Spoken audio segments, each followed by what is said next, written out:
What's up, guys? Lil Nolan here, and today I'm talking about Dumbo.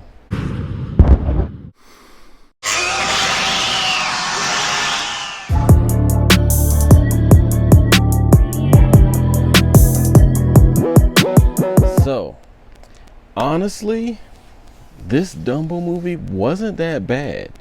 Like, really, I only have like two gripes about it. Two. In a Disney live action movie, I only got two gripes about it. One, it was that weird bubble scene. It was like everything else in this movie, obviously besides Dumbo actually being able to fly, whatever, blah blah blah blah. Everything in this movie was somewhat realistic. You know what I mean? It was grounded in some realism. Literally everything else, but the bubble scene, like having the bubbles dancing and all that stuff like that. It kind of took me out of the movie. Like it was going great, and then out of nowhere, all of a sudden, there's dancing bubbles. Like I could understand if they had, like, you know how they had like the bubble scene in Revenge of the Sith, where it's just like the bubbles just kind of like floated up into the air and stuff like that. Like if the bubbles just kind of floated up into the air and they kind of had some kind of like fans or something that kept the bubbles in place or whatever, that would be a little bit more believable. Have like Dumbo fly around the bubbles and pop some or whatever. I'd get that part.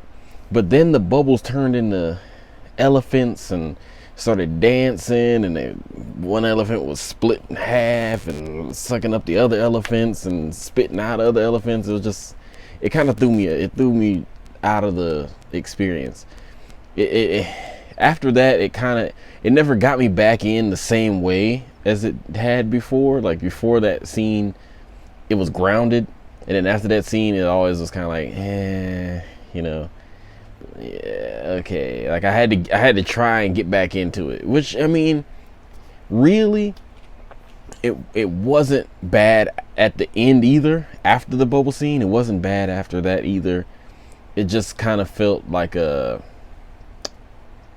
felt rushed a little. That's all I got to complain about. Like after the bubble scene, it kind of felt rushed a little. But also, my second thing. Okay, well, I guess the pacing of the second, like after the bubble scene, that second part of the movie, I guess that could be technically two. So then I guess I had three gripes. My third gripe is that when Vanderveer gets to the top of this tower and he sees the Queen of the Heavens, like leave the tower and all that stuff like that. And the guy tells him, yo, you can't just flip all those switches or whatever. You're going to cause a surge. It's like, I understand they took your elephant. I understand that. And I understand you built this based off of the fact that you'd have the elephant or whatever. But it's like, you're willing to risk all the rest of this park. The rides, the concessions, the toys, the entire place itself that had like the circus act part. Like you're willing to risk all the rest of that to flip switches that you don't even know how they work. He doesn't know how the lights work.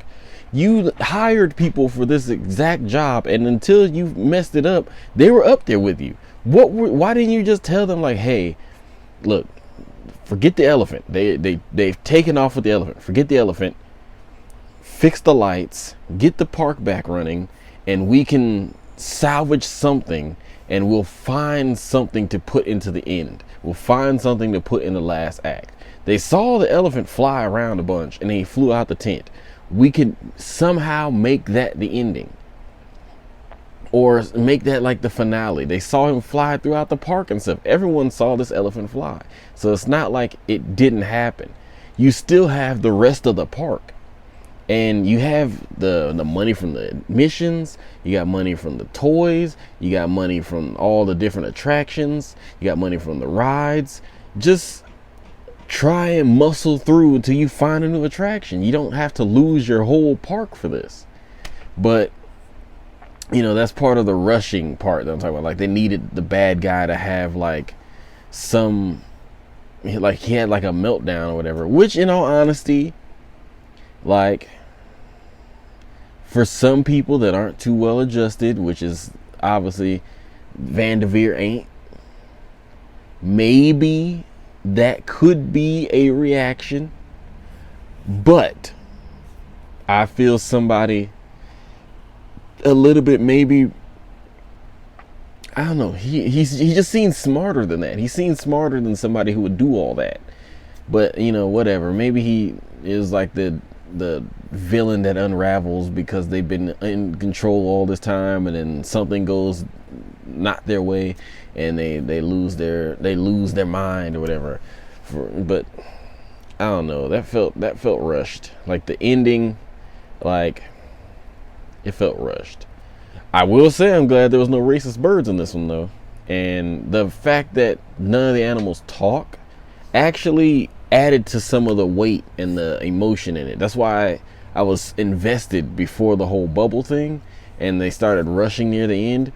I was invested because the animals, like, they spoke with their eyes, their body language. It felt more real. It felt like these animals were like, they were gonna get mistreated by this man. Like the mom was about to die.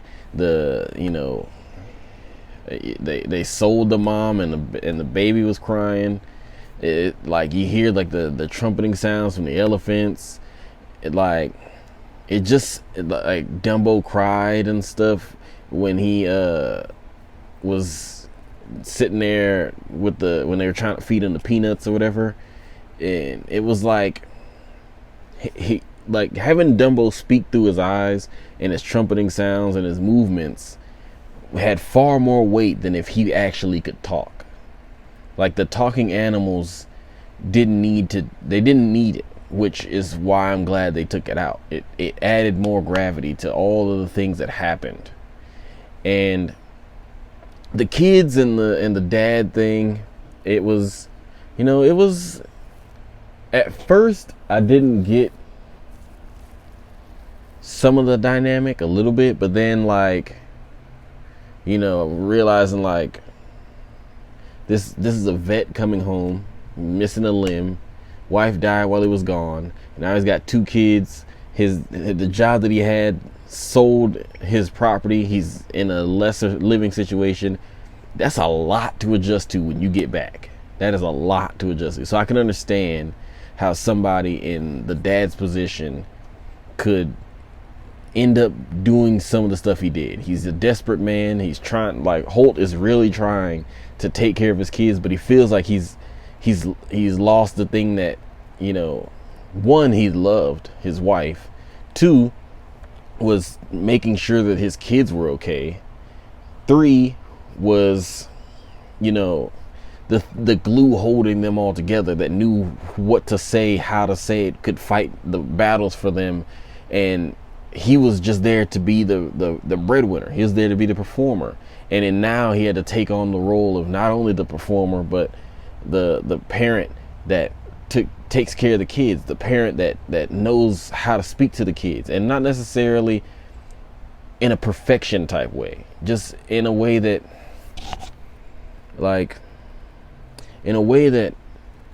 a child needs to be reassured that their parent cares and believes in them, because most children won't get that from anywhere else.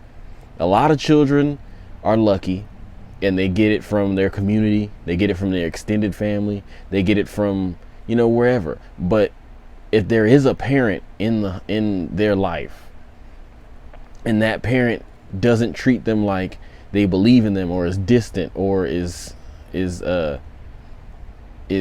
not careful with their aspirations and dreams, then some child or children can become distant. They become, unable to fully channel their attention, their emotions, their talents and drive into the pursuit of their goals and what they want to do. And having him meet the Queen of the Heavens, and she's like, I had nothing before. They've got more than me. You're the lucky one for having kids. Like, I only got this guy, and she's talking about Vanderveer. I only got this guy, and he doesn't even really care about me. I'm just another, I'm just another piece to his circus. And I like that she's like the grounding presence for him. It's like he's all over the place trying to figure out what he's gonna do, figure out his place in the world, figure out how to deal with the situation, how to connect with his children, how to take care of his children. And she comes in and she's just like, look, I don't know how to be a parent. I'm not a mom, but I do know that as somebody who didn't have parents, that having a parent that believes in you is a big deal.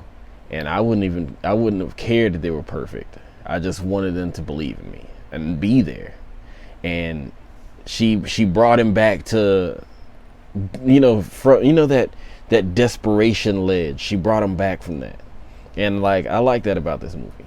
And honestly, I think it actually improved on the original Dumbo, except for those 3 pieces I said. It actually improved on the original Dumbo.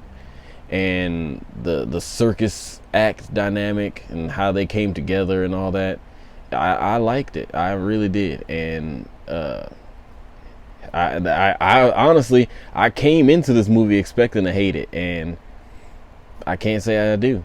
So in my opinion, I feel like of all the live action Disney movies, I feel like Dumbo is one that, you should let your children watch. You should watch it with them. They'll in all honesty, some kids it may enlighten some kids as to what their aspirations are, or it may bring y'all closer together when kids hear that parents also struggle, and sometimes that they may not always have the answers, but they're trying. Some kids need to hear that, because some kids don't understand. So to have this movie out and put out the way that they did, and then like the emotional investment because the animals can't talk, it's like it feels more real. I'm into it. So all in all, I feel like Dumbo was a good movie. And that being said, Disney got one right. they got one right. In all honesty, Disney got one right. And I can say I'm not mad at it. Go Nollan Out.